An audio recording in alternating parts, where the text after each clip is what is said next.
Welcome to this week's Halloween special of the Coaches Show. Joining me is which Ted Hammond? Yep. And his special friend? Gore. Gore's here today to visit us. Gore. Find him over by LeSueur, I suppose. Yep. He's on the road, but they talked about they're going to have that section between Mankato and Nicollet done, and they didn't have it done. He's all torqued off, so they had to take the roundabout way. Okay. He said sooner or later that's going to get finished, but he's dressed it's Gore. nice. Gorilla. He's got a funny last name. It's kind of like Hispanic, kind of.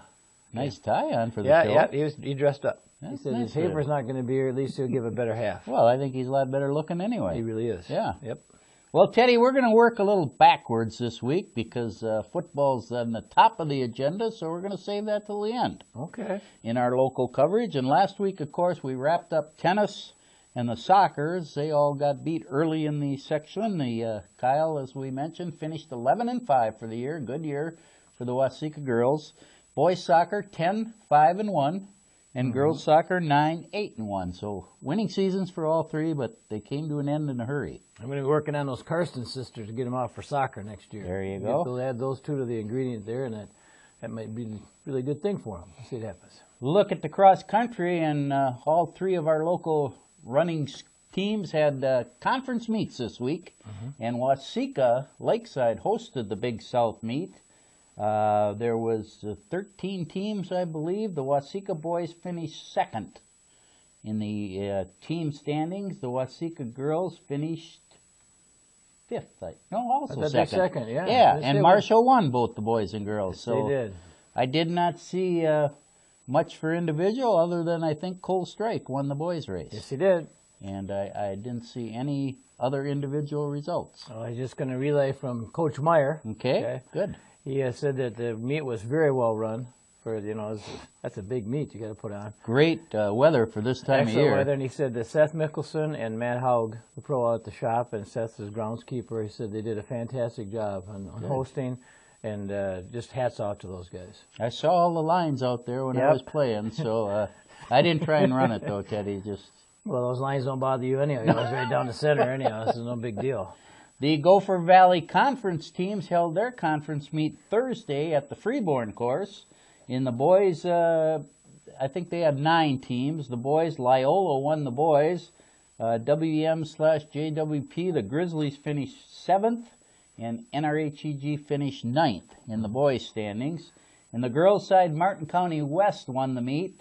WM/JWP was 5th, and NRHEG was 8th. And I saw no individual results, not even if Tierney Winter was a winter. I know. You'd think that they'd put something in there. You sure would. So those teams will be getting ready now for section meets this week.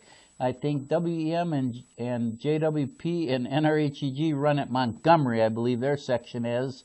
And Waseca, I think they head out west someplace. Not even sure where their section's at. Gary didn't say. Okay. I don't know where. But I think they all have section meets on Thursday, so that's the case. I think you have to be among the top 2 teams, don't you? And among the top 5 individuals to advance the state. It was last year. But okay, yeah. They changed things. Okay, we're going to go to volleyball now, Teddy, and we've been making a big mistake. What's that?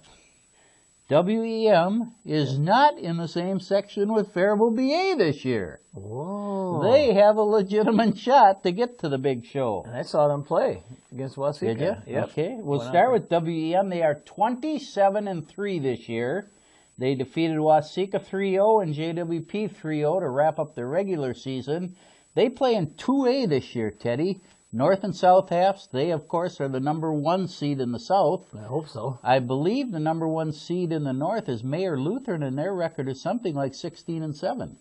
So I would say the Bucks have a legitimate shot if they play the way they have been most of the year.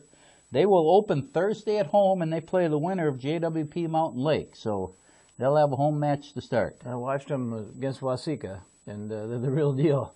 Okay. They have this little left-hander. He's only a junior. Okay, Mossberg, and they bring a bell up there from Waterville. Okay. And, boy, she's only 5'9", but she gets up and she just hammers it. And then being left-handed obviously kind of throws you off a little bit on the blocking.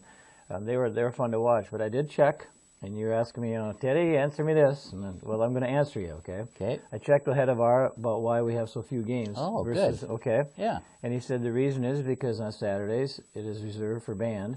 And if you're going to have a volleyball tournament on Saturday, you got to go to the band first and volleyball second. So we would not field very many players, Bob. Most of them are in the band. Okay. So that's why. All right. Said next year they do have a tournament scheduled, and we'll see how it goes. But the girls are forewarned that they will go to the band competition first, and volleyball will be second. Okay. So that answers that question. That certainly does. JWP, they are 8-12 for the regular season. They defeated Lake Crystal Welcome Memorial 3-zip, and they lost to Waterville 3-zip. As we mentioned, they are in 2A, the same section as Waterville. They get a home match. They play Mountain Lake. I think JWP was number 8, Mountain Lake number 9. So they'll play the play-in game on Tuesday at Janesville. The winner goes to Waterville on Thursday. Call that the pigtail game. Waseca and NRHEG, they are also in the same section in volleyball. They play in 2AA. The Blue Jays finished their regular season 4 wins, 12 losses. They lost to Waterville 3-0. They lost to St. James 3-1. They lost to Laverne 3-1. So lost their final 3 regular season matches. I think the Jays are the number 7 seed. And as it works out, they will play NRHEG in the first round at New Richland. The Panthers are 12-12 for the year. They finished up. They lost to Faribault BA 3-0. They defeated USC 3-1, and then they lost their final to Blooming Prairie 3-0. So they finished 12-12. They're the number 2 seed, and they will play Thursday night, Waseca at NR in the first round of the section. Thursday night. That's bowling night. All right, across the street there at Trappers Lanes. And we got to mention, now Teddy's a pretty modest guy, but when people, spit out at him, he fires back. And our man down in NR told me during the week that he checks the New Richland paper every week to find Teddy's name and never sees Teddy's name, but humble as he is, he bounced right back with, well, I don't put my scores on the wall, but I did have a 244 and a 6+100 series last week. 652. 652, just not that it's easy. Air Grant, all right? Smoke that baby, all right?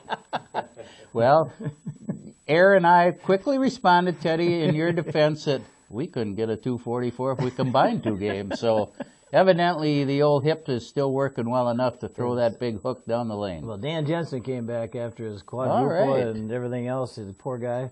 But he bowled last week. He had a 225 first time out of the deathbed, basically. It was fun. Our team is back intact, baby. Look out. Good. Look out.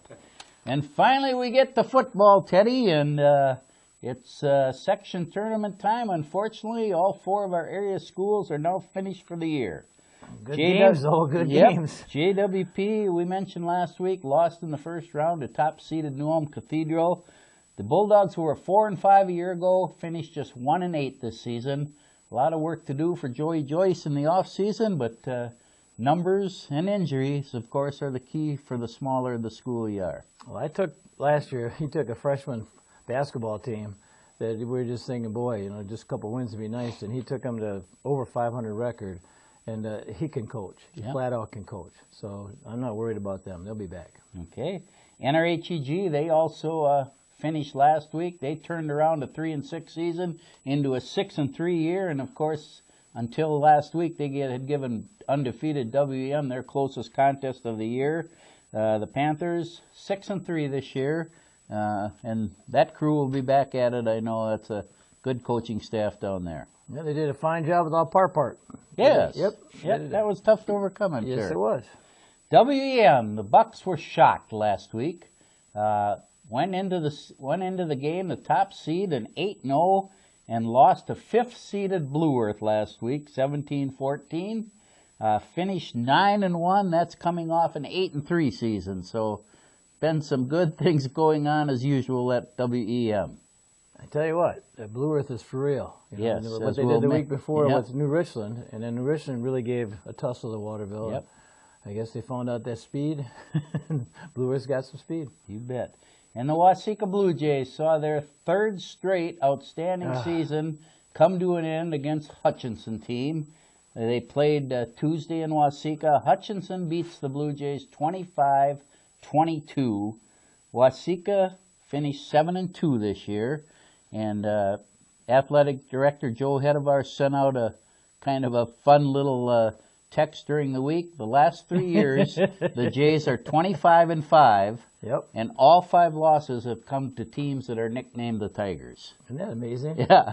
So that must be Hutchinson 3 times and Marshall twice? Yep. That would be my guess. Yep. Okay. But 7-2 for Brad Wentland and the Jays. Another great year. 25-5 the last 3 years. And one of these years we're going to crack through that section. And Marshall and Hutch played yesterday to go to state. So it wasn't like we got beat by cream puffs again. Right. But it's not a matter of if we can beat Hutchinson. It's just a matter of when we're going to do it. Because this year I really thought we had the inside track being a home team. And just came down to a turnover near the end of the first half. And they got their running game going in the second half and controlled the ball. But we were right there. Dufall had a great game. Yeah, he had his best passing game of the season. And he was right on target. Yep. And we knew they could screen against him because they had such a heavy rush. And that worked against them. And then, Dylan Winnegar was all over the field. It was unbelievable. They held Milbeck pretty much in check on the running game, but he still got 90 yards. A mere 98 yards. Yeah. And against a really tough defense. Yeah. So Hutch, coach, they sent an email to Coach Wendland and congratulated him on how well we played and how we gave him a tussle. And he was really impressed with our team. It doesn't do any good, right. But it is nice when the other coach recognizes your effort.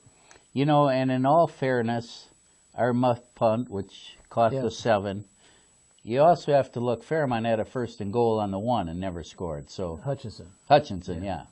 I mean, they got a penalty, moved them back, and then they fumbled the next play. So that was the first drive of the second half. It kind of evens out. We both gave away a score. But it would have, should have, yeah.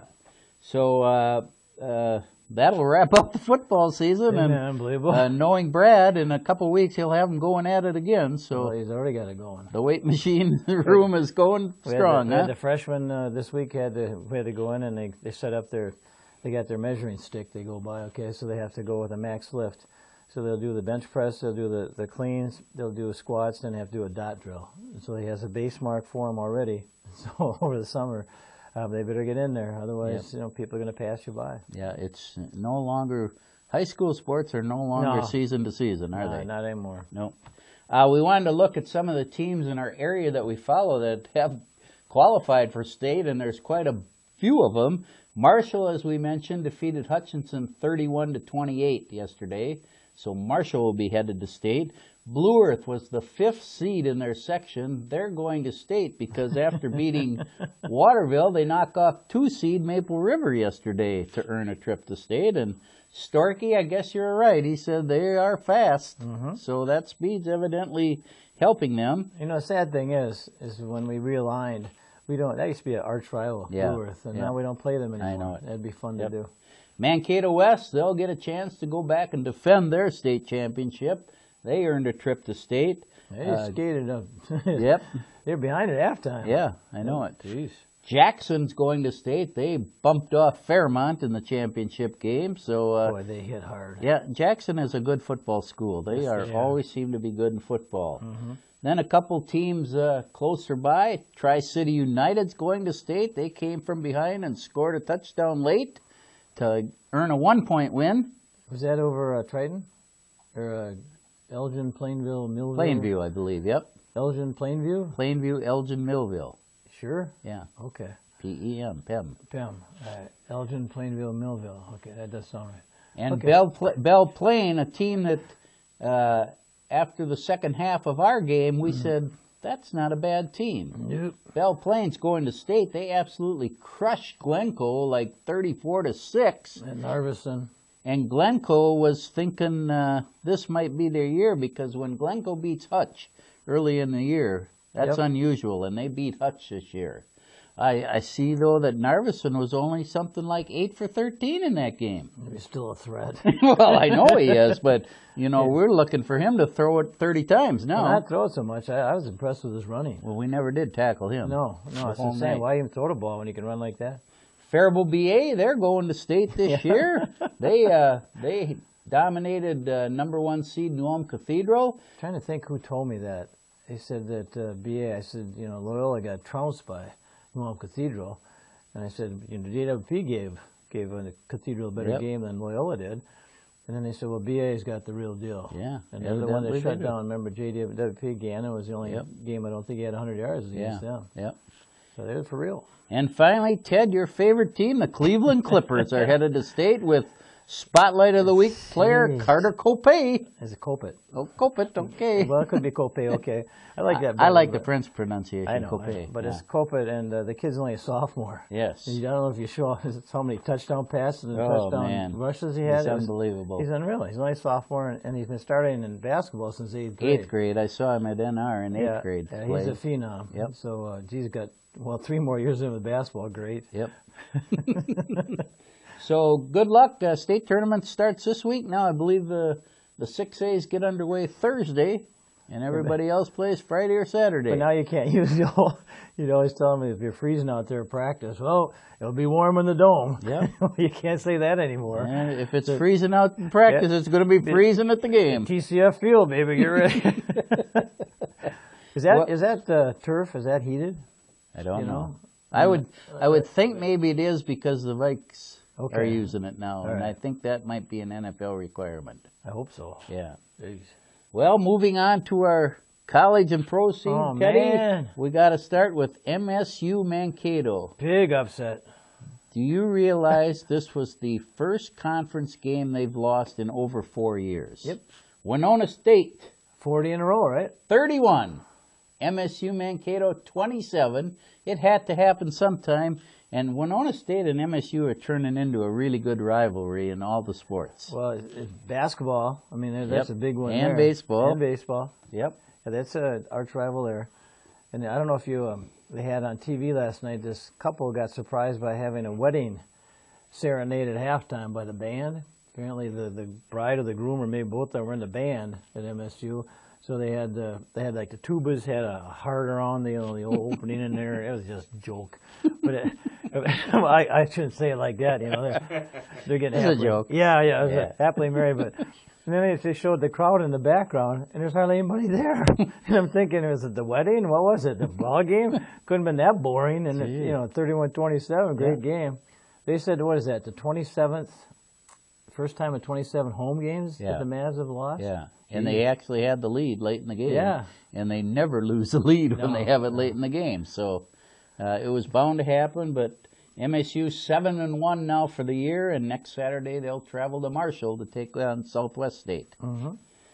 And then, speaking of Southwest State, you see who signed there? No. Oh, yes, Yeah. Nick Dilfall. Yeah. Congratulations to Nick, Waseca High School senior, quarterback, basketball player. If things go the way they should and no injuries, Nick will become the all-time leading scorer in Waseca basketball this winter. So pass his dad, pass Eric Wood, and move to the top spot. And pass Archie Johnson. Yeah, congratulations, Nick. Going to Southwest State, be a Mustang in college. He's got good taste in schools. Well, which is nice because they're in the same conference with MSU, so you'll get a chance to go to Mankato and watch him. And eat all the Schwann's ice cream you want. You betcha. Yep, that'd be cool. The Gusties, they had a bye this week. They are 6-1 this year. They travel to Bethel next Saturday to try and get back on track. They're coming off that big loss to St. John. So got that meat grinder now to finish up the season. Yep. See how they do. The Gophers, they also had a bye, a much-needed bye this week. They didn't lose. They are 4-3 for the year. Saturday, they have the revitalized Michigan Wolverines coming to town. And speaking of Nebraska throttled them the week before their bye. You see it happened Nebraska again yesterday? Northwestern.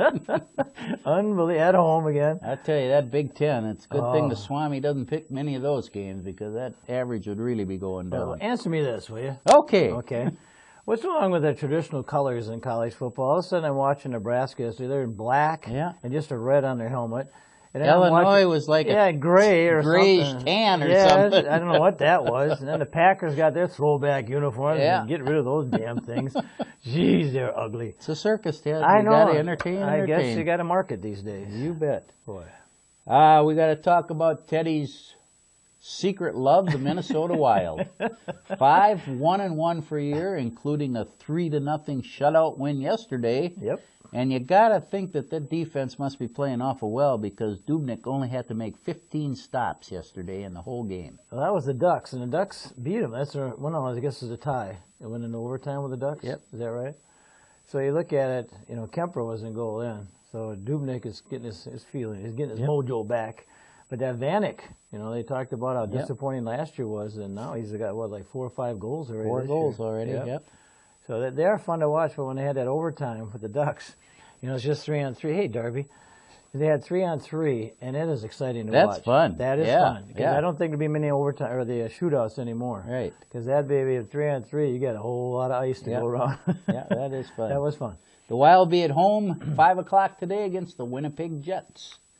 And we have the NBA season opening up Wednesday. The Timberwolves will be on the road at L.A. and then Friday at Denver, and I think they return home next Monday against Portland. And I see that Sam Mitchell has named his starting crew with 2 of the old wheelchair guys in the starting lineup. Yeah, they're wheelchair. KG and Prince are going to be in the starting lineup along with Towns, Rubio, and Wiggins. Yep. So be fun. I tell you what, Kevin Martin, I thought he might be somewhere up there, but I saw their last game against the Bucks. They won that, but barely hung on at the end. But they're going to be fun to watch, those young kids. And it would just depend on how they go with the old veterans, how they teach them. But they're on the cover. They got Towns and Kevin Garnett on the cover of Sports Illustrated this week, saying that the new class is coming in and the old pros are going to have to teach them how to play the game. Well, they're on a 1-game winning streak. Yep, beat the Bucks. I heard Sam Mitchell on ESPN last night, and he's very, very happy with the way that Prince and KG are trying to teach the youngsters. Be the babysitters. Yeah. And we know Towns and Wiggins are going to be good. Towns will have some first-year growing pains, no doubt, but he's the real deal. I mean, he can step outside at 7 feet and knock it down. I'll tell you, who looked good is Shabazz. Shabazz, yeah. Shabazz. He was injured much of last year. Jang, and he had, Pekovic. I don't even think he played in the preseason. I don't think. And then they got this new guy that I tell you, that guy from Detroit, the guru, the trainer. Okay. Oh, yeah. They showed him the other night giving Kevin Garnett a rub down on the back in between the quarters or something. They said the guy is unbelievable. So maybe he can keep him healthy. That'd be a big step in the right direction. Yep, definitely. So for basketball fans, the Wolves will open Wednesday night at L.A. I believe they're the second game of the night on ESPN that night, opening night. Yep. And the Lakers should be down, so... We have to talk about, of course, the Pack and the Vikes. We always kind of put them together so Teddy and I can duel a little bit. Yep. The Pack 6-0, coming off their 6th straight win, and they have a bye this week. Teddy, I noticed when I was driving to Andy's studio here, the Packer report was not on this week because of their bye. Well, I didn't get Mr. Cheesehead, Dave Sinekin, was not talking at 7. I never heard that guy before, and we listened to him going down to wherever we had a game, Worthington game. And this guy comes on, it's got a real funny voice. You ever heard that guy? He's like a Packer fan, and he's for real. Oh, yeah. But his voice is so nauseating, I don't know anybody listen to him. But he comes off like he's some big aficionado guru or something about the Packers. Get out of Dodge. He's a guy. And we could be set up next week, Teddy, for a Green Bay at Denver. It could be 2 undefeateds. Well, it should be. But they both got byes this week, don't they? I think Denver might. Is Denver yesterday, Peyton Manning was on TV with Tennessee when they were playing Alabama, and they interviewed him for about 15 minutes on the sideline. Well, he probably took Saturday off to rest that wounded arm. Well, he didn't do any...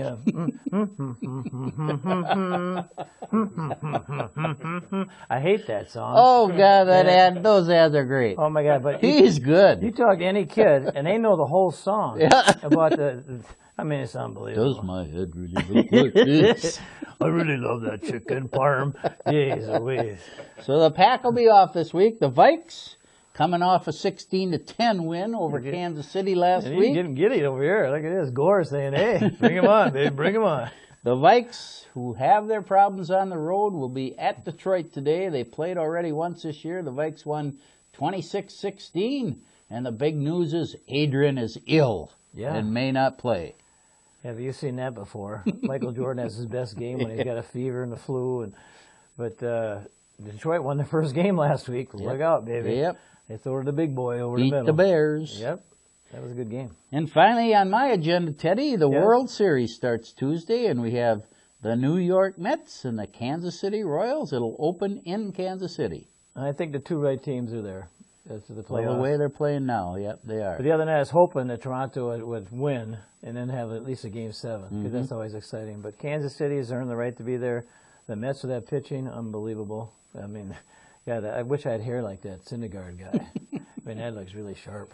I think they said this is only the fourth time in Major League history that a team that got beat in the World Series comes back into it the next year, and 3 of the times that team's won. You got a pretty good memory. Something like that. Yeah, you're right, because that's exactly what they said. And Kansas City, I'll tell you, you better be ahead in the first 6 innings, because if you get to inning 7, look out. They come in with 3 different guys. They all throw 100. Well, how about the other night? Toronto was behind 4-3 and going in the 9th after rain delay. They get the leadoff guy gets on, and then they substitute a runner. He steals second and third, nobody out. Then they get the next guy gets on. They got first and third, nobody out. Then they don't score. I mean, that Wade is unbelievable. God, those are nasty balls. So that's always fun. That wraps up the baseball season in a week, finally. Unreal. Just in time for basketball. But the Mets and KC will go at it starting Tuesday night in Kansas City. Teddy, you have anything else? My docket's clear. Well, I like to watch girls volleyball, college volleyball. That's some high-class stuff. And they had Minnesota took out Iowa, and then, they took out Nebraska. And then Wisconsin was playing Nebraska last night, but Nebraska never loses at home, and then Gopher women took them out at Nebraska. And then I think they had it going to Iowa, I think, the next night or whatever. But, hey, anytime you can take them out on their home court, that's a pretty good team. Yeah. So if you like to watch, you go up to Minneapolis, and you got a lot of stuff going on up there. But girls volleyball is tough over Minnesota. And also, Teddy, you should probably mention that your MSU Mavs men's hockey team maybe righted the ship a little. They finally got on the board. They took out Bemidji 2 games in a row, which never happens. At Bemidji, yes. And the Friday night game, they had 2 shorthanded goals. You may see one of those a season, and all of a sudden they had 2 in the same period, I think. Yep. So they're back. And Derby, for those who don't know Derby is friendly. Can you see your nose? Okay.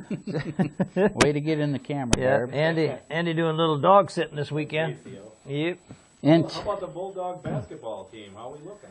Well, we don't start till November 9th, and it's going to be we're going to be surprised. Which is only a couple weeks away. No, we got a meeting already this week coming up. We got to get the kids get their forms in, make sure they know that they're going to run that mile that first day, and you better be in shape for that. I think girls hockey can start Monday. Yep. And then girls basketball this year is just like last year. It's a year after, a week after us. So we'll have the whole court to ourselves to start out the season, which is kind of nice. Yeah. You don't have to wait till 5 o'clock for practice. Then the junior high doesn't start. They always get dibs on 3:15 to 5, and we can't go till 5. So bowling will be done here for me pretty quick. As soon as we go to those night practices, it's all over with.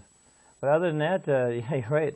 Get through the football playoffs. The New Ulm Cathedral, I already have a schedule with them for a scrimmage, and I just emailed their coach back and said, what happens if you go on to state for football? And he said, well, hopefully you do. He says, but then hopefully we don't, because I want to have that scrimmage. He says, we went to scrimmage otherwise. So, and they're a nice school to scrimmage because we don't play them on the regular schedule. So it's nice to see somebody you don't have down the road. And they got some quality athletes. So for us, that's a good scrimmage. So step up, Teddy, and let's make a preseason prognostication for the Bulldogs. We're going to be the biggest surprise in this end of the state. Really? Yep. That's a good thing. That's a good thing. Okay. What, you think? Unless you're going to surprise us the other way. No. Oh, this is a good surprise. This is one of those. We lost 9 seniors. How do you, in a small school like that? So no one's expecting a thing. No, and so we had a nice little summer over at Bethany League, and we got some guys that if they heal up from football, we should be just fine. So you're sneaking all of those Joey Joyce's fabulous freshmen in there, huh? That are sophomores now. Well, sophomore, one for sure. But okay. Yeah, we'll be just fine. Okay, good. Not going to lose any sleep. Any size? No. No size. Well, last year we had 3 guys over 6'4" couldn't dunk, so size doesn't mean that much. Well, I know. I'm just asking. I know, but yeah, we got we'll lose about 99% of our scoring, 99% of our rebounding, and ball handler. And you're still so optimistic. Yeah. I think it's that jersey gives you a false feeling of security. No, you watch. That will do it for this week's show. Thanks to Steve Hudson and Darby Anderson for producing the show. It's the end of another show. We didn't really have anything to sing today, but I was going to do center field. Thanks. Put me in, Kugath. Thanks. I'm ready to go today. Thanks Put me to in, Chet Kugath. Hammond and his good friend Gore. Gore Rila. for being here to help me. He's going to go into Joel business. Dave. Oh, no, he's not He's here. going into business in Waseca, so look for him. He's going to go into monkey business. Okay. And thanks to you for watching. We'll see you next week, maybe.